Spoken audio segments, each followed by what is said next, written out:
Hello, and welcome to the High Road.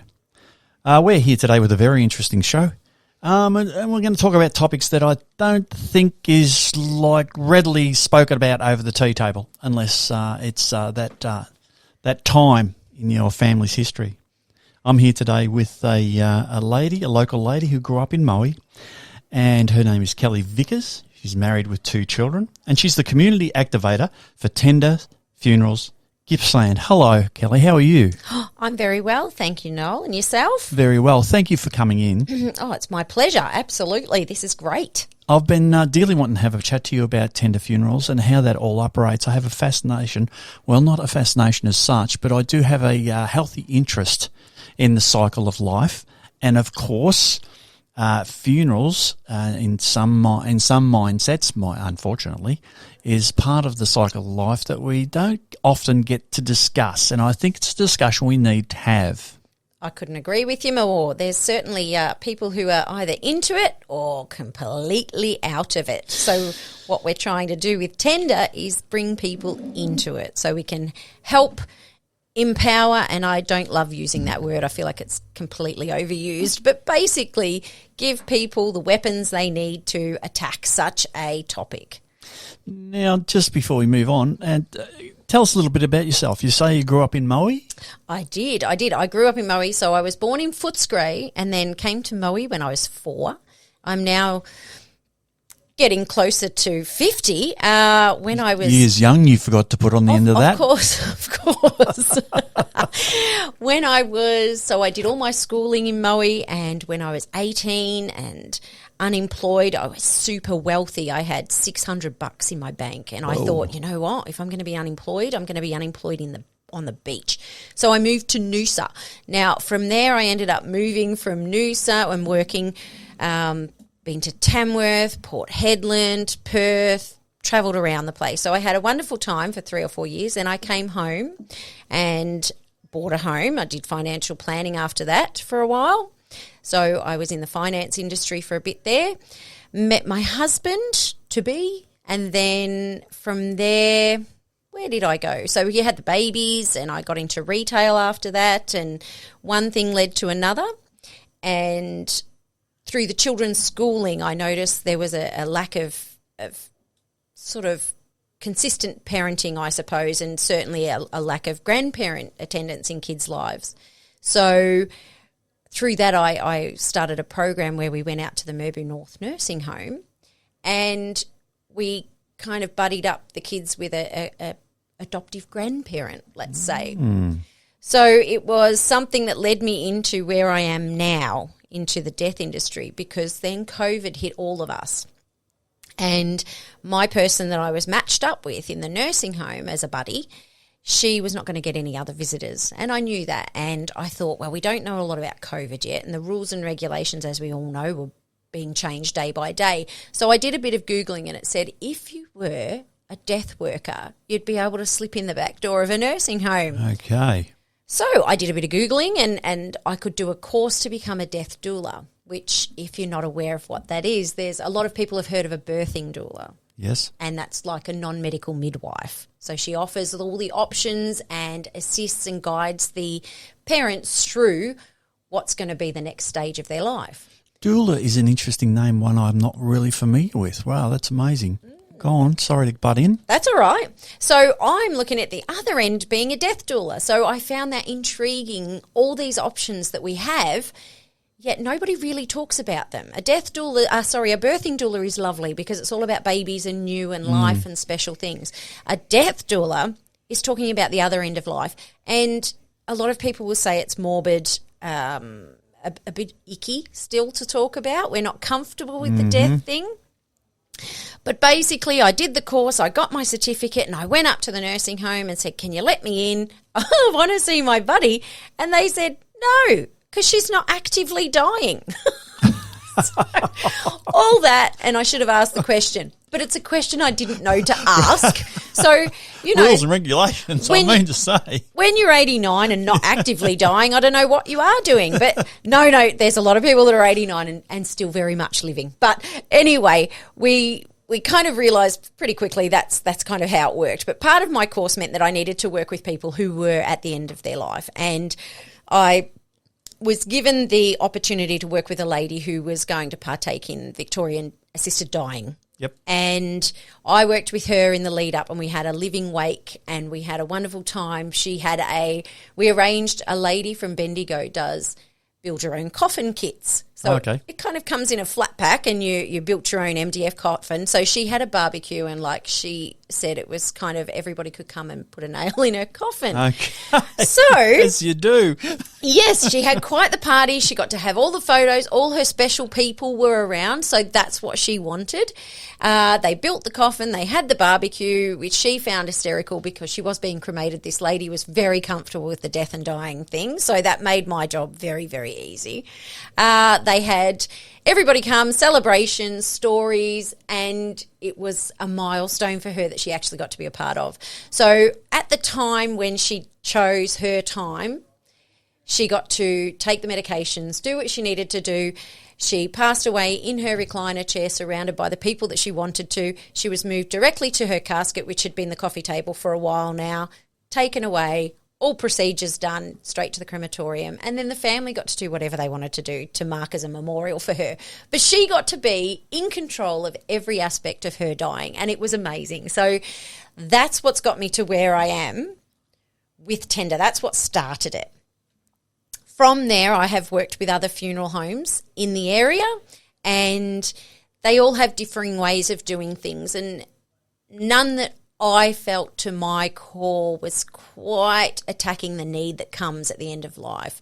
Right. They're certainly providing services and different elements of services, different standards of services, but I think I wanted to really work with people on their grief and provide a healthy bereavement where we can. So they do provide a lovely service, and everything's beautiful, and the cars are beautiful, and the suits are beautiful, and everything's lovely. But you just felt there could have been a little bit more done in the human side of the process. Am I getting that right? Yes. So our traditional funeral directors offer something that is completely necessary. Nobody likes to have a dead nana laying around the house. No, well, we're not a fan of that. Yes, let's face it. Yes, let's go with that. And they do that. But do you know what? If you're happy to have a dead nana laying around the house, good for you. Let's do it. Yep. My great-grandparents did it. My great-grandparents looked after and nurtured and looked after, and our people were in the parlour and they were done up and they were taken care of by the family members. It's what we used to do. And around the world today, that still transpires. Absolutely. I know of tribes in northern Philippines who have the death hut, and Grandma sits in the death hut for 7 days on minimum, and then the party starts for 4 days after that. So it does go on. It's not unusual at all. No, that's right. And Nana has been a part of these traditions for years and years, so you're not doing anything that's disrespectful. What you're doing is something that she is fully embracing and being a part of, and I think the celebration of a life is incredible, and that's what we kind of forgetting, that we get very formal and we get very – we've got steps that we go through when we know what our funerals are and what our funeral directors might guide us through, but – what Tender does is allows people to understand what we're allowed to do and what we're able to do, and we really want to empower people to come back to that and be able to do what they need to get them to their next step. It's fantastic. I think when people are faced with the inevitability of the life cycle and experience death of a loved one, they go into psychologically. They go into such shock. It's almost a euphoric shock, and particularly when it's not expected. And the initial response is almost a fight and flight response, where they want to get away from that experience immediately. Yes. So it's been quite convenient for people to move in with hearses and things along those lines and pick up Grandma and disappear, and often you're not part of the process until you turn up to a service and there's flowers and it's all nice and everyone's very upset and we say a few words, and then Grandma goes down the elevated hole or off to the cemetery. I think when people heal from that shock and that initial blow, they may go back into a process where they think they've missed out on something. They've actually missed out on part of Grandma's life cycle, and ultimately you're the part of your life cycle This is where I think tender funerals will have a really big role. I totally agree. So in where I've been in this industry, so the general process when you go and pick up somebody, you get that phone call to say that someone has passed away. Let's say it's mum. It's easy when it's mum, well, not really easy when it's your mum, but here we are. So we turn up and we say, we're very sorry for your loss, and we work with you, and we'll hand you some paperwork that might need to be looked at over time. And then we go and take care of mum, and we pop her in the van. Thank you very much for trusting us, and we will take very good care of her, which most places will do. Absolutely, they will do. Now, from there, they'll give you a call and there'll be an arrangement with the family, and we need to know some details. So we need to know what coffin you want, what photographs, what clothes, what music, what pallbearers, who's going to do what, who needs to speak, who needs to get who. So your mind is in a bit of a spin. When do you want to do a viewing? Do you want to do a viewing? Who's going to dress? Whatever's going to happen. So the next step is often you'll see your person when they're dressed and ready in a coffin. And it doesn't always give that element of grief that needs to be given. So the way that we look at it with tender is we will come in and we'll have these discussions and let you know if we haven't already had these discussions. That's the thing. What we're hoping to do with tender is have this discussion with people and get the comfort level with death and dying, so it's not such a shock when it all happens. When somebody's there and someone passes away, you should be able to sit and just embrace that time.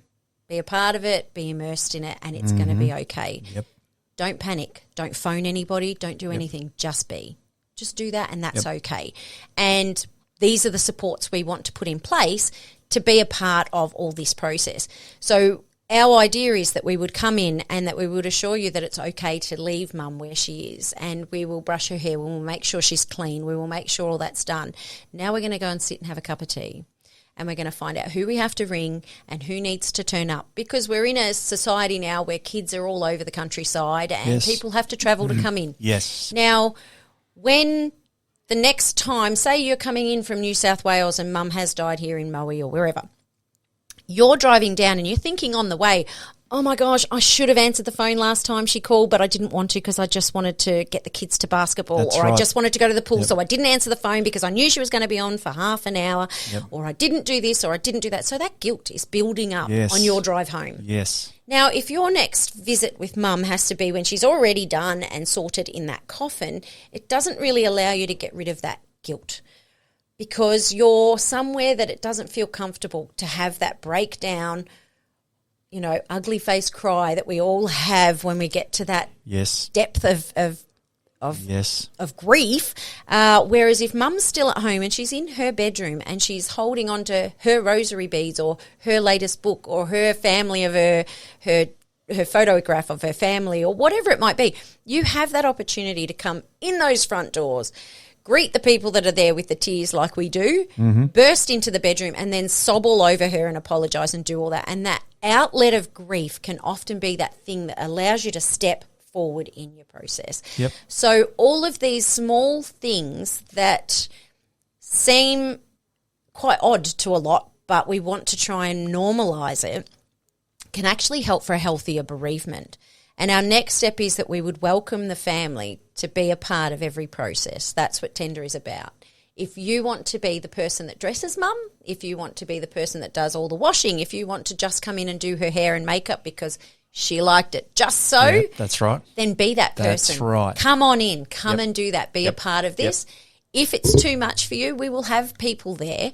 We work a lot with volunteers at Tender Funerals, and a lot of our volunteers at Tender Funerals Gippsland are in the health industry and aged care industry already. They're all over this. They know all this stuff. Oh, that's great. So they are there to help you help your people and do what you need to do. And I went up to the operational tender in Port Macquarie and worked there for 5 weeks, and so many people were reluctant initially to get involved in that aspect because it's just not been made normal yet. Yes. But when they did choose to come in, the initial, okay, I'm coming, came with but you have to be with me. And once they were in and they saw their person and they saw that their person was okay, yes, they have passed away, yes, they have died, but they're okay. So the initial You response, get to do this. the initial response is hesitation, I'm imagining.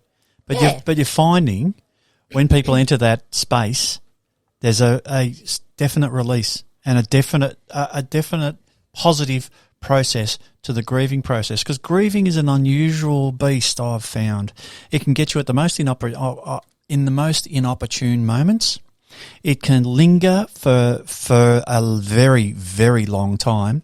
It can have a powerful impact on you, and right where you stand down the street doing something, spin around in a circle, and look out, all this emotion is just bursting out of you because of grief. Because you see someone that had the same jumper or the same Yes, haircut or the something, and it hits you. Yeah. Yes. So people are finding this very beneficial psychologically and as a very important part of their grief healing. Yes, Okay. absolutely. If you can lose some of that guilt allows you to move that along, which means you can move into your grief period, and your grief period then becomes your healing period, and then we're moving on with life. You don't outgrow your grief. It's going to stay with you. Okay. But your life grows around that grief, and it can get bigger then, because your grief will still stay a part of you, and that person will always be a part of you in some way. Yes, absolutely. But another thing that's pretty important, I think, a lot of funeral directors instantly will come into your home when you have lost somebody and say, I am sorry for your loss. But you know what? It's not always a sad event. If somebody's partner has been dying for 10 years, it's exhausting, and people have finally let go of a breath they didn't realise they were holding. So for you to say, hey, how are you going? And actually take the time to want to hear the answer, then you're going to know how to work with these people moving forward.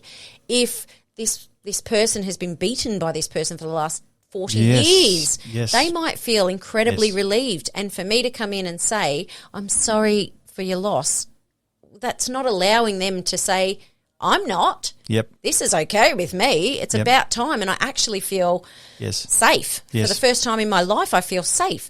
You know, it's not on us to project what we think is appropriate. We just have to listen and open up and hear what people are saying. That's a very, very good point. And I did want to touch on that for a moment, because there's all different experiences, isn't there? Because if someone's taken suddenly, like a child, through an accident, or a young person through a car accident, things along those lines, or someone who's just, in mid-30s and all of a sudden has a sudden heart problem or something like that, and they're taken immediately. Or it can't do, not any age, really. Yes, yep. It can be a shock, like quite a shock. Absolutely. But on the same token, as a society, someone who's been in a nursing home for the past 5 years and been struggling with cancer for quite some time and going through some horrid procedures just to try and stay alive, and they're actually blessed with the release of everything through the death process, it can be a God-sent gift, really. That's right. Do you agree? Absolutely. I think it can be an immense relief for so many people, but we want to allow people to understand that, you know what, death and dying, it happens. So if it's a process that we need to work through, then let's work through it, let's talk through it, and let's know that there's people out there who will actually hear what you've got to say, who will hear your concerns, and who will listen to your concerns. Yes. And maybe even through Tender and the community that we're bringing together, we will find people who are living likewise stories, so that you've got somebody who truly understands where you're from. Yep. You know, what you're going through and what your challenges are. They so call at that least you can actually experience. Yes, you can't beat lived experience, I think. It's critical. Yeah. That's amazing. And you would advocate that people continue to speak about it, about their grief, and because it's a healing process, it takes quite some time. It's not going to, and it doesn't go away in a flash. No, it does not. It does not. But I think we can do this better. I think we can do this better by talking about it and by getting it out there. I think to bring that comfort back to what we do. There's a funeral service that I was working for, and we went down to Springvale and we did a Sikh funeral. And what I found incredible about that, there were children there who came in, and what they do is they take the flowers that have been arranged at the front, and they pop them in the coffin with Grandpa. Yep. Now these children, they're in their traditional dress, and they're so different in visibility to your, in appearances, to your Aussie kid that rocks up to a funeral. It's very different. Their traditions are still there. Now, these kids, they would have been about 7 or 8 around that. I heard as clear as day they went down to Grandpa and they picked the flowers and they popped them in the coffin and they did everything that was appropriate. They sat down and said, "Mum, can I have your phone?" It made me realise kids are kids, but they've just performed something. They just went down and saw Grandpa, and it wasn't a crazy thing that made anyone lose their mind. These kids knew this is our process and this is how our end of life happens. Then I watched them. I was so intrigued by these little tackers. They had a bit of a whisper, a bit of a giggle, went up and got flowers, and they stuck them in Grandpa's socks, had a bit of a laugh, and then they went and sat back down again, back on the phones. And I just thought those little buggers have just made Grandpa, uncomfy in the afterlife because he's got something in his sock. But they were so enamoured by the whole thing. And I think, you know what?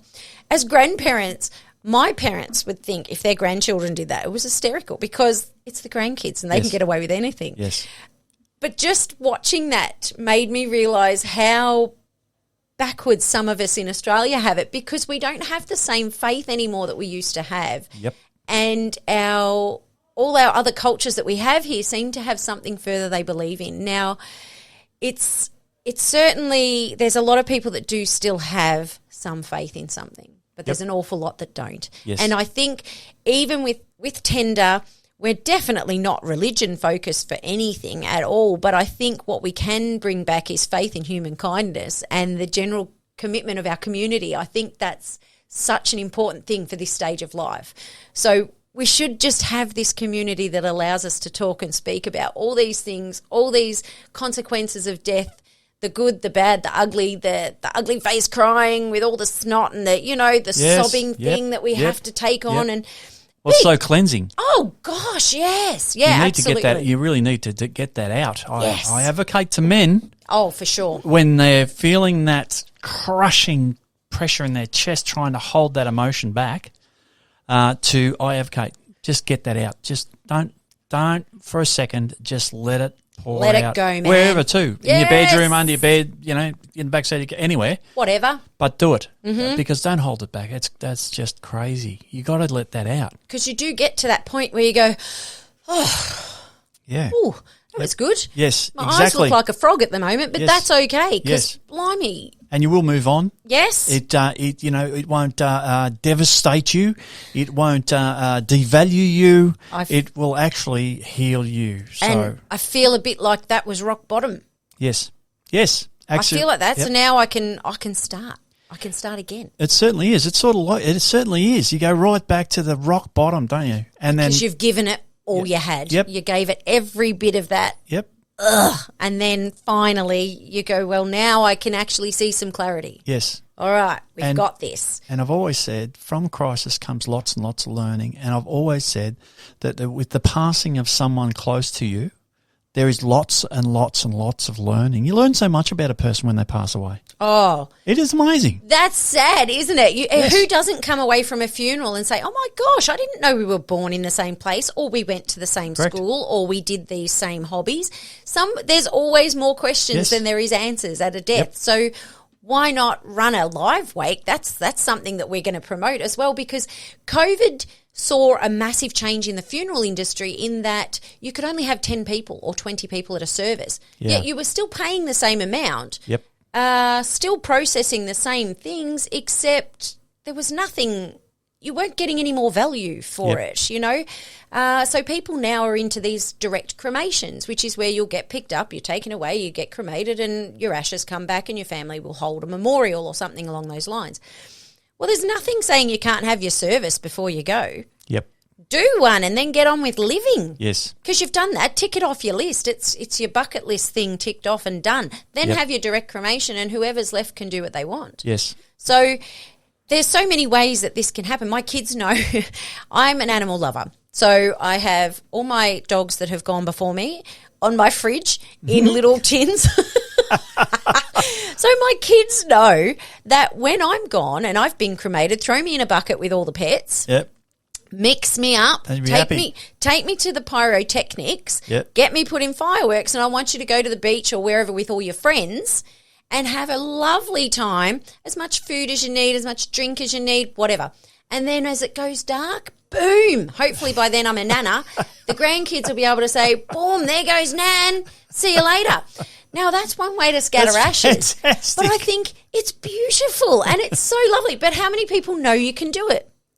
Not everyone. No, well, yeah, I was going to say zero. Exactly. There's only a few people that know that. And likewise, there's only a few people that know you can become basically a human bath bomb. So there's salt urns that you can take into the ocean to deliver your person now. So the urn will disperse and take your person out. I've heard a fabulous story during one of my education chats. So I do these education chats with different groups, and one of them, I had said, just when you're going to scatter ashes and you're going out to the middle of a lake or something, make sure you take a pocket knife or a screwdriver, a flat screwdriver or something, because in your box of ashes, it tends to come back with a little plug and a ribbon. Okay. So when you pull the ribbon, it's got the knot on the end, and the idea is basically the cork style thing will pop out. Yep. But if the ribbon comes out and no lid comes off, you're stuck and you've just rode all the way out to a lake. A fella pops his hand up and he says, happened to me. Oh, and I said, so what did you do? And he said, well, I was too bloody knackered to row in. I just threw the whole thing in. Oh, okay then. It's called improvisation. That was fantastic. But there's so many ways to do it and so many things to do. But he could have had the salt urn and it wouldn't have mattered, would it? Yes. But it doesn't matter. His friend's in the bottom of a lake now and that's where he wanted to be. Okay. So it is what it is. It's funny there's coming a few different ways and alternatives to deal with our loved ones. You know, I've heard of the plant pod. Oh. You ever know about them, do you? I've seen those and I've seen pictures of them and they always make me laugh. Only because when in the pictures of the plant pods, I've seen the person and they're scrunched up in a little, knees up against the chest kind of look, and their hands are wrapped around their knees. And it looks very nurturing and very loving, very caring. I want you to all think about this though. When a baby has a sore belly, we squash its little legs up to its chest to try and expel any gas. Okay. Now, someone has to try and do that with a body that has potentially gone through rigor mortis or is still in rigor, and that's tricky, to say the least. But there are other options to have. So natural burials are becoming a thing where you can be shrouded or in a wicker basket or something that will break down and be decomposable. Cardboard coffins are very popular these days. And you'll be buried underneath the soil at 1,200 deep, so none of the 6-foot thing. 1,200 deep. 1,200 really? deep, so natural burial. So the bacterias and all the good bits that need to get in there and decompose your body can still be very active. Yep. Because they're not so deep. Yep. There's a natural burial ground at Traralgon, which is beautiful, and I think there's a stone marker that goes there, and then they've got a gorgeous big rock that your plaque will go on. Okay. So people won't actually see where you're buried. Yeah, okay. Obviously, the cemeteries know what's going on because that could get tricky down the track. It certainly could. But that's how that works for natural burial. Aquamation is another thing that... Aquamation. That has a connotation with water or some sort of connection with water. Yeah, so they're calling it a water cremation, and basically you go into...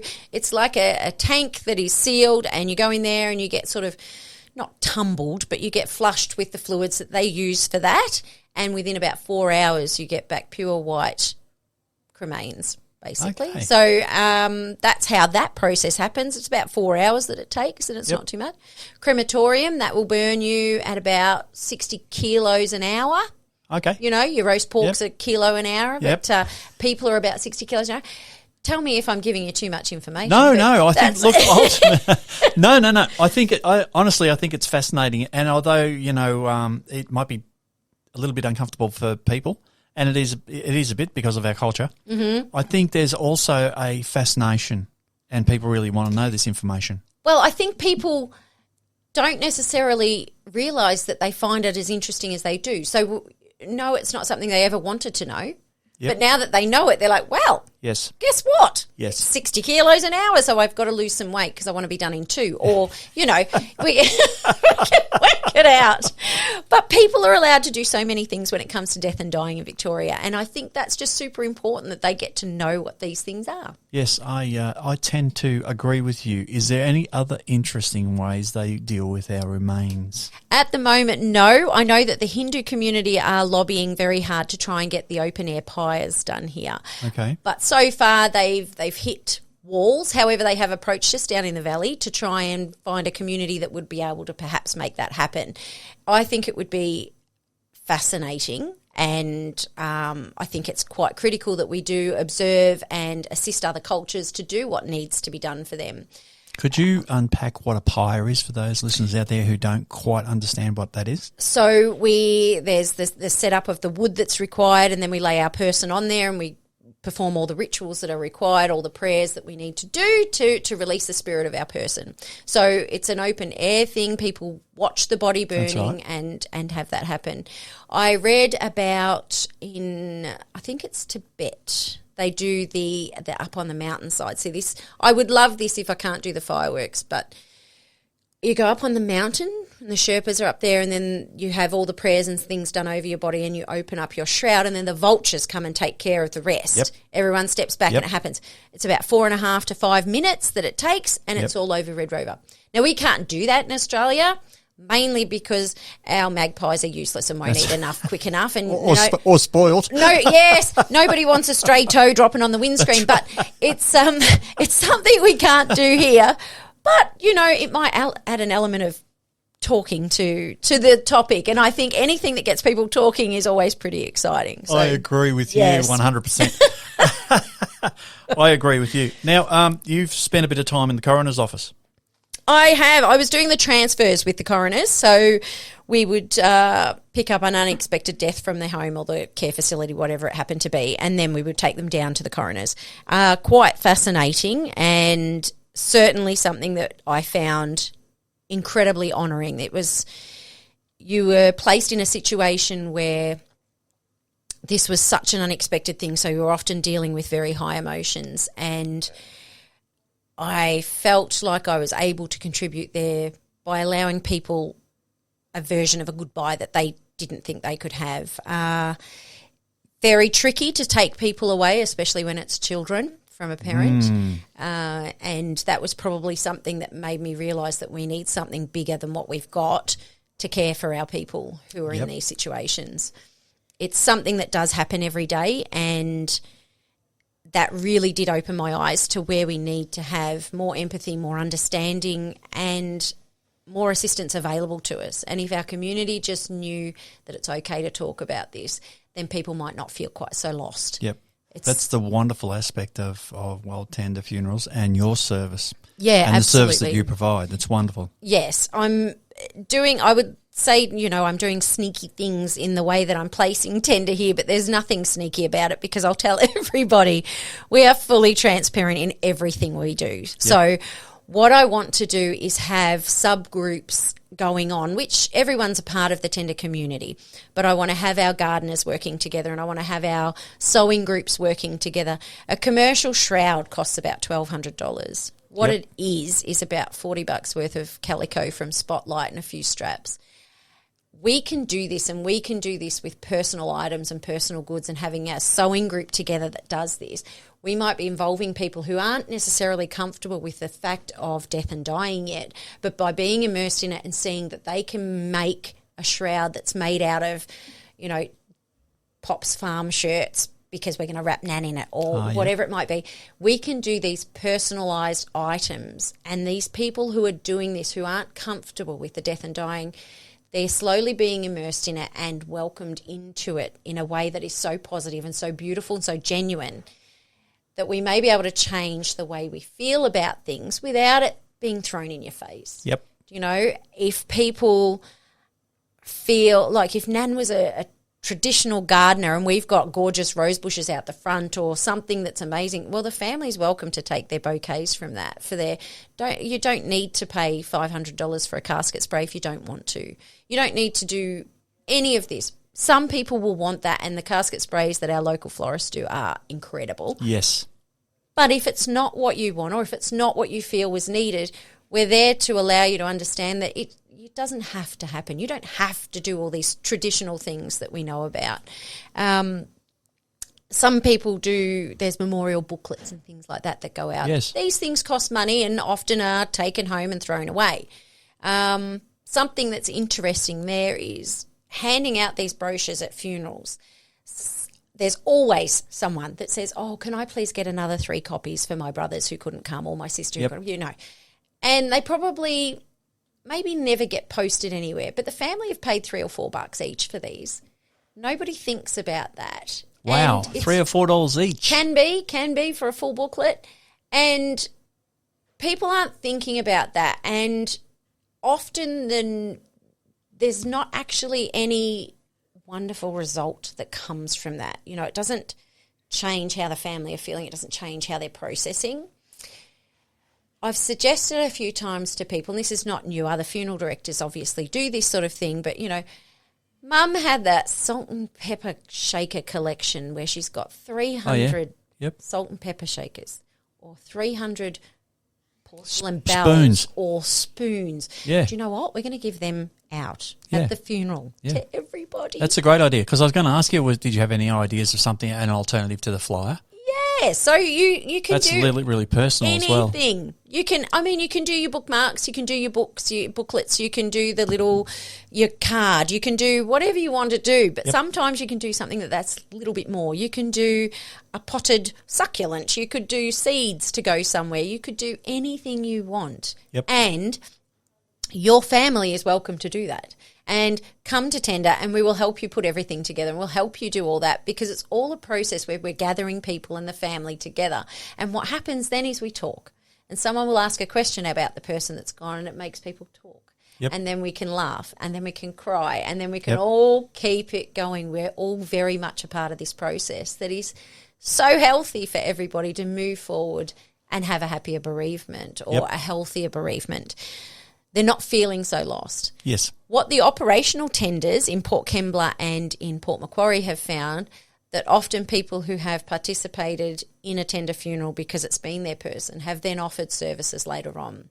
I'd like to come back and help a family dress their person. Okay. I'd like to come back and be a person. Okay. I would like to help wrap the candles for this person's thing. I would like to help in the sewing group, or I'd like to join the community. That's a real community activity. That's a real let's come together and build our community. Yes, yeah. It's really important, because everybody kind of knows that somebody's been there somewhere. Yeah. And it's just healthy and helpful, and that's what I mean. We can have that faith in humanity and faith in community again that we have kind of lost as a culture.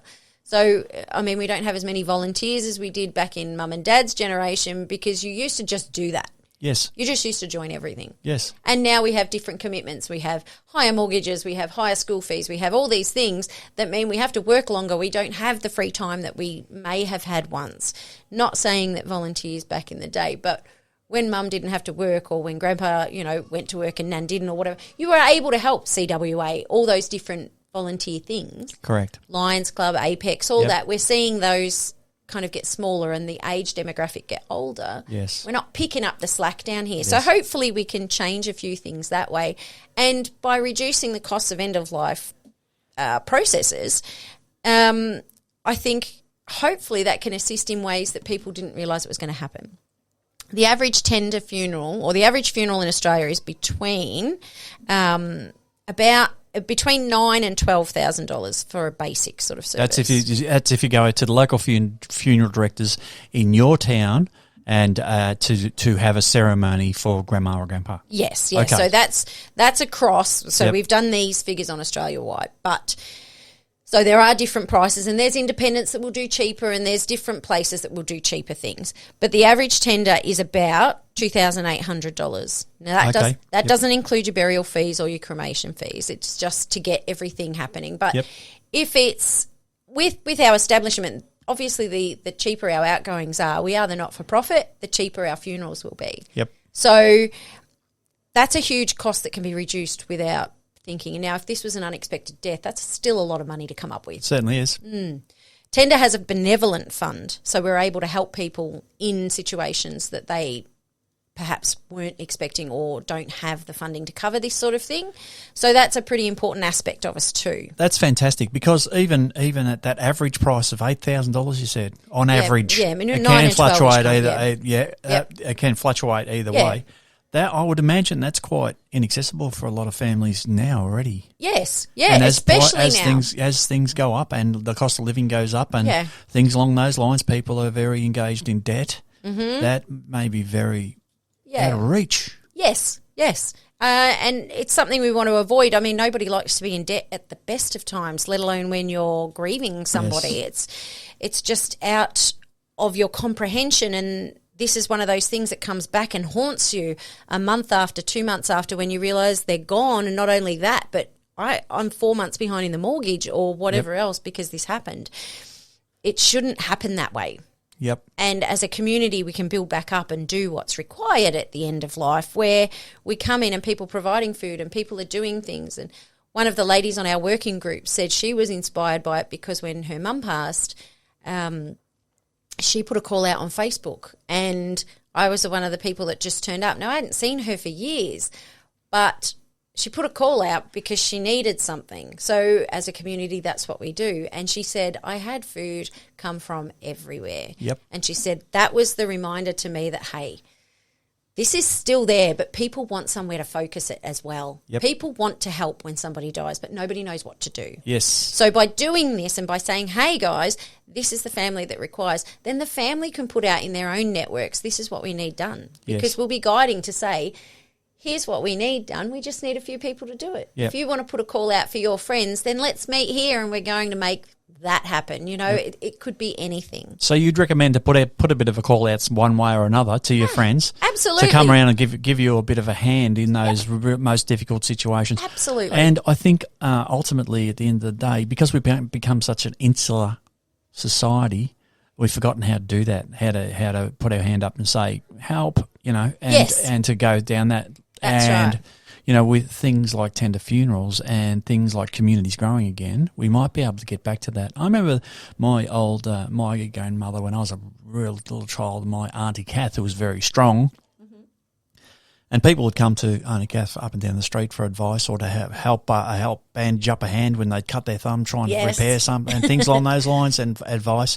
And they just naturally picked up those roles like you were talking about, someone down the street side, so they go down and they take scones down or cook or clean something or just, you know, sit with the person and took up that role. And I think we've lost a little bit of that. But I think, you know, with initiatives like Tender, we'll be able to get that up and running again. And with discussions like these, we'll be able to get something happening in that area. Because don't be afraid of this process. No, I think we've lost the knack of doing that.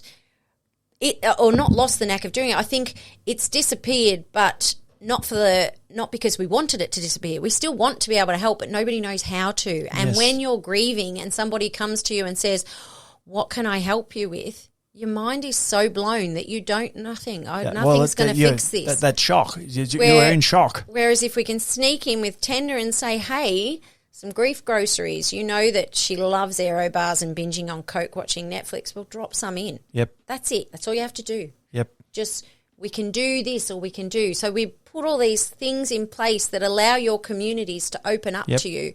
And you're going to go and you may want to order flowers from the florist. So you're going to go to the florist and order that. And what happens then is you go and you say to your local florist, I need these flowers for my mum's funeral. And you know what happens? Next time you go into that florist, she's going to say, how are you travelling? Yep.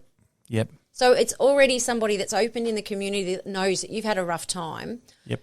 And they're aware of what you're doing. So, and they're aware of where you've been. So we're allowing people to get back out there and do these things that are so important to involve others again. You know what? Just to convey a story, I was actually really had a real warm feeling. Actually, very close to us where we lived, I noticed there has been a person who's been quite ill with chemotherapy and things along those lines, and the family have been dealing with that process. And of course, that's very engaging. I'm imagining it could potentially be terminal. Anyway, what I realised a couple of weeks ago was that some friends of theirs, the garden was getting the grass was getting a bit long. So some friends of them just turned up with a whippersnipper and a mower, and they mowed and whippersnipped all the front yard and all the backyard and cleaned it all up and took it away and had a cup of tea and just did that and left. No bells and whistles or anything like that.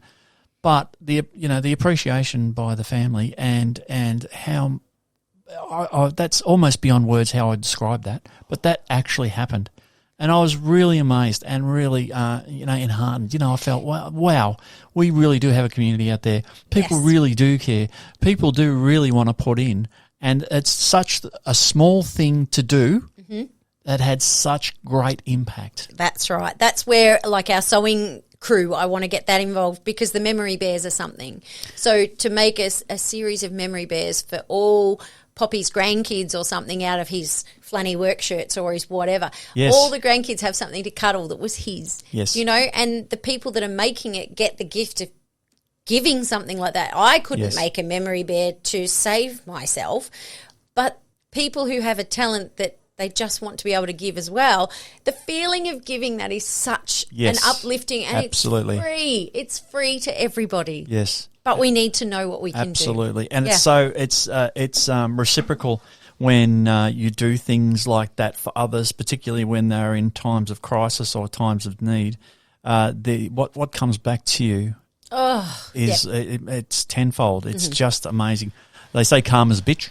Yes. It can be, but it also works in the other direction as well. I think so, yes. And I think that's ultimately at the end of the day, I think that's one of our main purposes is to help some other poor bugger who's not as well off as you are. Yes. Or do you know what? It doesn't come down to finances or anything. We're all going back in the same size hole, or we're all going to the same, well, I was going to say we're all going to the same place, but it depends on your beliefs, doesn't it, really? Yes, it certainly does. That does. Opens a whole new topic. Yes, that certainly does. And we're all in the same cycle, hey, let's say. Yeah.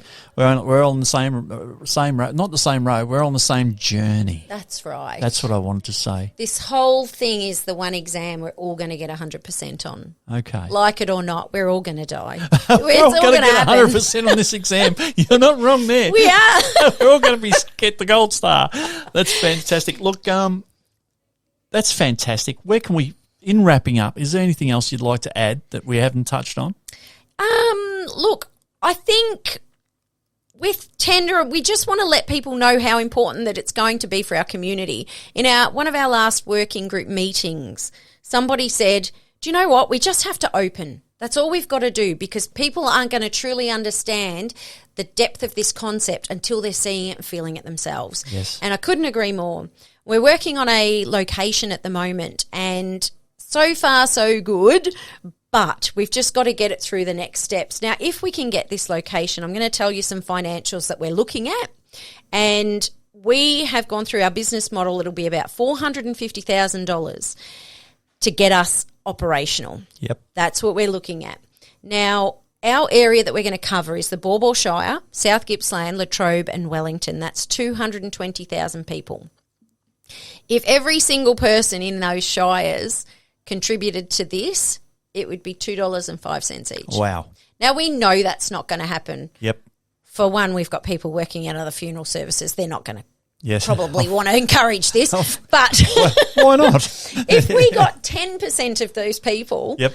to give us $20, Yep. we would be fully funded for 2 years. You would meet your target. Absolutely. We'd be fully funded for 2 years. Yep. Okay, so that's huge. If 1% of our people, 1% of all the people in these 4 shires gave us $205, we would be fully funded for 2 years. That's amazing. It's incredible what can happen. Yep. Incredible, because we work with our volunteers and we work with community. There will be core paid staff, of course. We're dealing with something very personal, very practical that needs to have somebody accountable for everything, of course.